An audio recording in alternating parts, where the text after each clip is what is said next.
Syederalun, Kementerian Pertahanan Rusia melalui media sosial merilis rekaman yang memperlihatkan senjata batalion nasionalis dan angkatan bersenjata Ukraina di wilayah Kiev telah disita. Berikut informasi selengkapnya.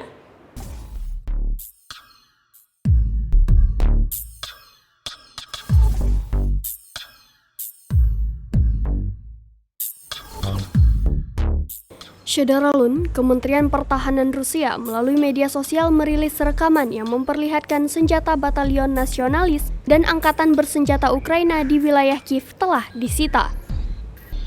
Dalam unggahannya disebutkan, Batalion Nasional atau Azov dan angkatan bersenjata Ukraina telah mundur.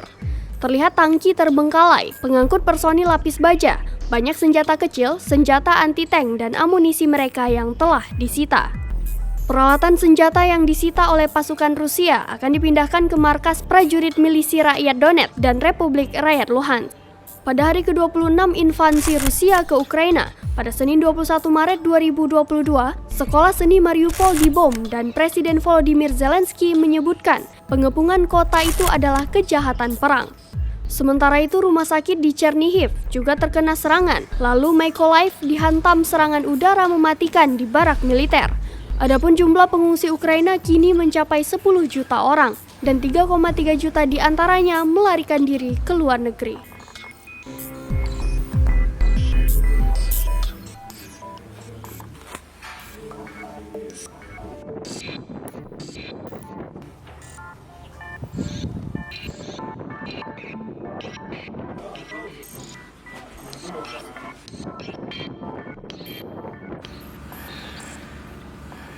Demikian informasi terkini terkait konflik Rusia dan Ukraina. Syederalun, saksikan terus berita lainnya di kanal YouTube Serambion TV.